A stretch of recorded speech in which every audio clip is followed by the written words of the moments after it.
Vous savez, l'Europe d'avant qui était super avec les blonds aux yeux bleus et les... Alors, je suis vraiment contente d'être parmi vous ce soir, c'est vrai. Ça fait du bien de se rassembler, ça fait du bien de pouvoir honorer la tristesse, les catastrophes. C'est pas un temps où il faut rester seul. Voilà, c'est difficile de parler. J'ai peur parce que j'ai peur. Je sais pas quoi dire sans que ça déclenche la haine sur les réseaux, dans la rue. J'ai compris à travers les questions qui m'étaient posées sur Facebook notamment que j'avais semé beaucoup d'incompréhension. Ce soir, je viens en paix, d'accord. Vraiment, et je veux. J'ai décidé ce soir de répondre aux deux questions qui me sont posées enfin, de la manière de plus fréquente. Et alors, voilà. Donc les deux questions que je reçois le plus souvent, pour essayer de dissiper le malaise, quoi. Hein. La première, c'est pourquoi tu vas pas à Gaza pour faire tes sketchs sur la sodomie, ils vont adorer ton humour. La deuxième, t'en as pas marre de sucer des bougnoules. Alors, la première question, aller jouer à Gaza, j'adorerais, mais je me suis renseignée, il n'y a plus de théâtre à Gaza en fait. Ils ont vraiment détruit 80% du bâti, donc il n'y a plus de théâtre qui marche à Gaza. Donc voilà. Et puis j'en ai parlé avec mon agent et en fait elle m'a dit que c'était pas forcément intéressant commercialement parlant de cibler une population qui subit un génocide en fait. Parce que, voilà, imagine le mec, il achète un ticket pour ton spectacle, il vient au spectacle, il aime bien le spectacle, il rigole, il sort, il est visé par un drone, il meurt. Le bouche à oreille du spectacle est pas dingue après, du coup. Enfin, ça limite un peu le bouche à oreille. Voire pire, imagine le mec, il y a un patron de société, une menuiserie à Gaza, qui se dit tiens sympa, je vais offrir un billet à tous mes ouvriers, il prend 30 billets d'un coup.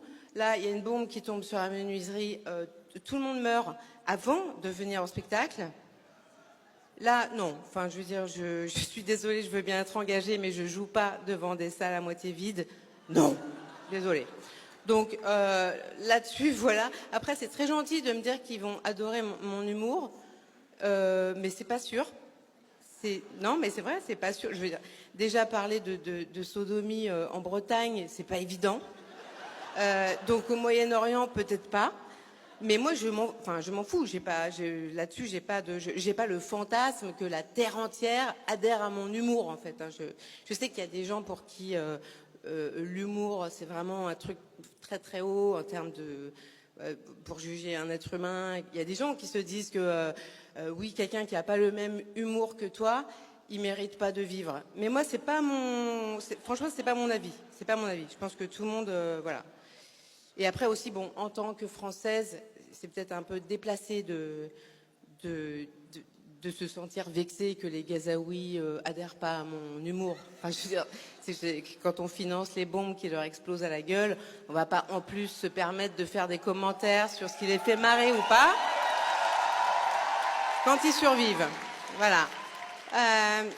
Donc la deuxième question, c'était t'en as pas marre de sucer des bougnoules? Non. Non. Je n'ai pas marre. Je n'ai pas marre. La vérité, c'est qu'il ne se passe plus rien dans ma vie sexuelle. Je veux dire, ah non, là, ce qu'on vit en ce moment, moi, ça me l'a coupé, mais net, quoi. Je n'ai plus du tout d'appétit pour ça. Je sais pas pour vous, mais bon, si ça revient un jour, bien sûr, je sucerai des bougnoules, mais je suce et des non bougnoules. Non, mais attends, moi, je n'ai jamais eu de préjugés d'appartenance ethnique ou religieuse sur les bites avec lesquelles j'ai interagi dans ma vie. Jamais. J'ai jamais fait ça. Moi, j'ai jamais trié les bites. Non. Toi, tu rentres pas. Non. Tout le monde rentre. J'ai aucun problème. J'ai même fait un cuni à une juive. Bon, c'était ma cousine, donc bon, je sais pas si ça compte, mais voilà. Non, je suis très ouverte là-dessus. Et en parlant de sexe oral, justement, il y a 2 personnes qui mériteraient vraiment tout le sexe oral du monde. C'est 2 personnes que j'ai découvertes sur YouTube en août. Elik Harpaz et Ayelet Benichai. C'est des musiciens-chanteurs juifs israéliens qui ont réussi à me faire marrer avec une chanson d'une tristesse abyssale sur le génocide. J'avais très envie qu'ils soient avec nous sur scène ce soir parce qu'ils ne sont pas nombreux, les juifs israéliens décoloniaux qui ont ouvert leur gueule contre le génocide. Donc voilà, je crois qu'ils soient avec nous ce soir et je reviens après.